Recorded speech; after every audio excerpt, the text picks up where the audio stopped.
Final এনআৰচিৰ final ড্ৰাফটত যেতিয়া আনিবলৈ সক্ষম হৈছিলোঁ তেতিয়া সেই প্ৰমোদ বড়ো ডাঙৰীয়াই এক ৰাতিৰ ভিতৰতে তেখেতৰ নেতৃত্ব লাখ লাখ মুছলমান মানুহৰ বিৰুদ্ধে তেখেতে কিন্তু অবজেকশ্যন দিছিল। গতিকে তেওঁৰ সেই অবজেকশ্যনৰ দ্বাৰাই আমি কিন্তু স্পষ্ট হৈছিলোঁ যে তেখেত এজন মুছলমান বিৰোধী নেতা। আৰু এই তেখেতে বিটিচিত চিফ হোৱাৰ লগে লগে আপোনালোকে প্ৰত্যেকেই জানে যে বিটিচিত আমি মুছলমান দ্বিতীয় বৃহৎ জনসংখ্যা, কিন্তু দুৰ্ভাগ্যজনকভাৱে আমাৰ এজন প্ৰতিনিধি আজিৰ তাৰিখত বিটিচি চৰকাৰত নাই। তেখেতে এজন হলেও কিন্তু আমাৰ জাতিটোৰ পৰা এজন নমিনেট এমচিএল দিব লাগিছিল, কিন্তু তেখেত যেহেতু মুছলিম বিৰোধী এজন নেতা সেইকাৰণে হয়তো আমি ক'বলৈ বাধ্য হৈছোঁ যে তেখেতে এজন নমিনেট এমচিএল আমাৰ জাতিটোৰ পৰা নিদিলে।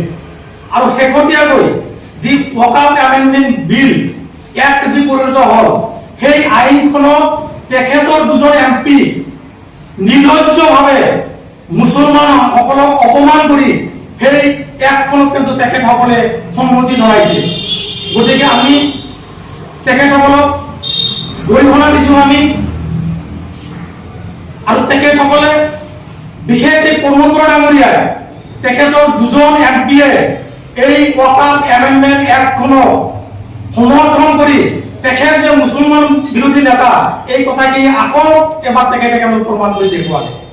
গতিকে মই কেৱল এইখিনিতে তেখেতে প্ৰমোদ বড়ো ডাঙৰীয়াই কেৱল এইখিনিতে ক্ষান্ত নাথাকি তেখেতে মুছলমানসকলৰ কণ্ঠ ৰোধ কৰিব বিচাৰিছে।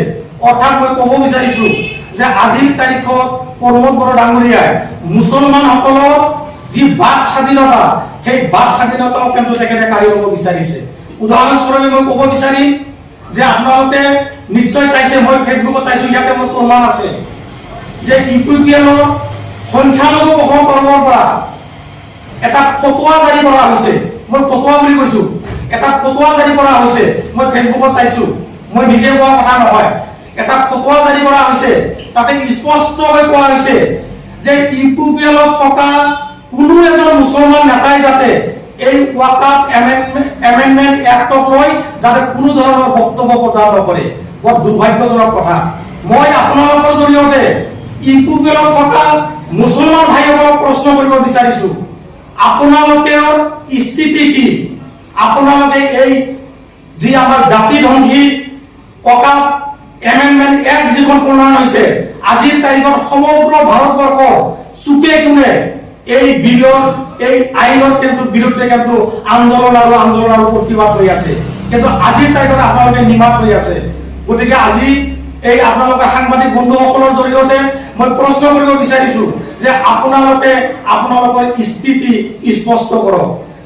আৰু লগতে মই বিটিচিত বসবাস কৰা মুছলমানসকলক মই আহ্বান জনাম, বিটিচিবাসী ৰাইজক মই আহ্বান জনাম, এই প্ৰমোদ বড়ো এজন মিছলীয়া। তেখেতে কিন্তু ইলেকশ্যনৰ আগে বিটিচি ইলেকশ্যনৰ আগে কৈছিল ওৱান ভোট ওৱান জব, অৰ্থাৎ ইউপিপিএল চৰকাৰ হোৱাৰ লগে লগে প্ৰত্যেকটো ঘৰে ঘৰে তেখেতে চাকৰি দিম বুলি মিছা কথা কৈছিলে। এই বিটিচিখনত তেখেতে কিন্তু ছুইজাৰলেণ্ড বনাম বুলি কৈছিল। মহিলাসকলক সেল্ফ হেল্প গ্ৰুপক ৭৫,০০০ টকাকৈ দিম বুলি কৈছিল, কিন্তু আজিলৈকে তেওঁৰ এই যিবিলাক প্ৰতিশ্ৰুতি দিছিল সেই প্ৰতিশ্ৰুতি কেৱল প্ৰতিশ্ৰুতি হৈয়ে থাকিল। গতিকে মই বিটিচিবাসী ৰাইজক মই আহ্বান জনাম, বিশেষকৈ মুছলমানসকলক মই আহ্বান জনাম, এই মুছলমান বিৰোধী নেতা প্ৰমোদ বড়ো ডাঙৰীয়া আৰু ইউপিপিএল দলক আপোনালোকে যাতে বয়কট কৰে অহা বিটিচি নিৰ্বাচনত।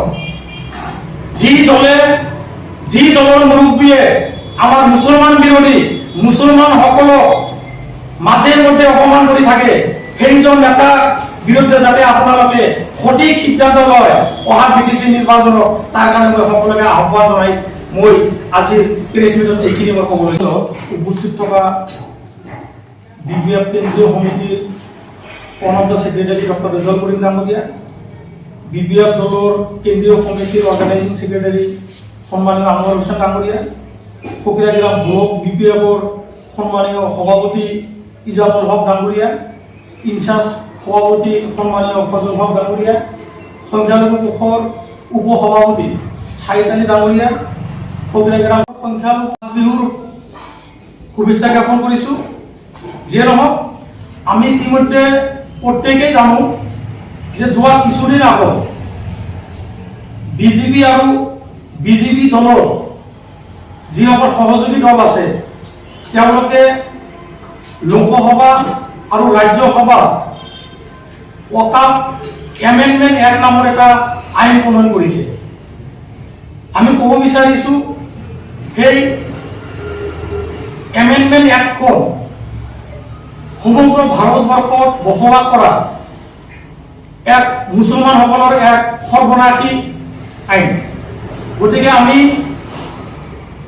এই সৰ্বনাশী আইনখনৰ বিপিএফৰ সংখ্যালঘু পক্ষৰ তৰফৰ পৰা আমি তীব্ৰ বিৰোধিতা কৰিছো আৰু সমান্তৰালভাৱে আমি বিজেপি আৰু বিজেপিৰ সহযোগী দলসমূহক কেন্দ্ৰীয় চৰকাৰক আমি আহ্বান জনাইছো যে অতি শীঘ্ৰে এই আইনখন তেখেতসকলে যেন বাতিল কৰাৰ কাৰণে তেখেতসকলে যেন বাতিল কৰে তাৰ কাৰণে আমি আহ্বান জনাইছো। এইখিনিতে আমি বিপিএফ প্ৰধান অৰ্থাৎ বিপিএফ দলৰ সন্মানীয় সভাপতি শ্ৰীযুত হাগ্ৰামা মহিলাৰীদেৱক আমি ধন্যবাদ জ্ঞাপন কৰিব বিচাৰিছো। এইকাৰণে আমি ধন্যবাদ তেখেতক আমি জ্ঞাপন কৰিব বিচাৰিছো যে আমি দেখিছো হাগ্ৰামা মহিলাৰী ডাঙৰীয়াই তেখেতৰ ফেচবুকত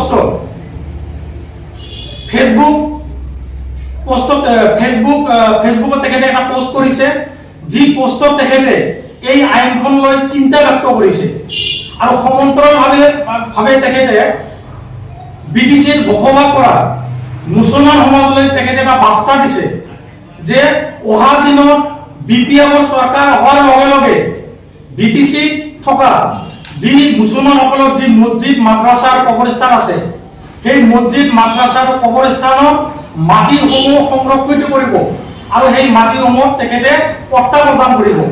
গতিকে তেখেত সঁচাকৈ ধন্যবাদৰ পাত্ৰ।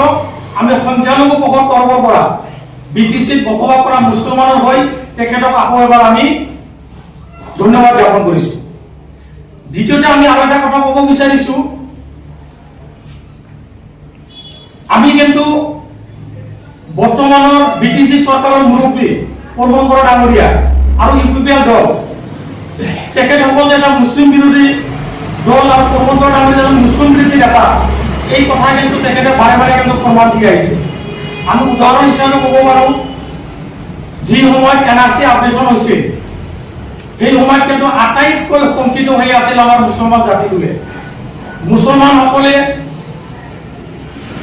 বাৰে বাৰে হেয়াৰিং কৰি তেখেতসকলৰ নামটো কিন্তু ফাইনেল যি ড্ৰাফ্ট ওলাইছিল সেই ড্ৰাফ্টক আনিবলৈ সক্ষম হৈছিল।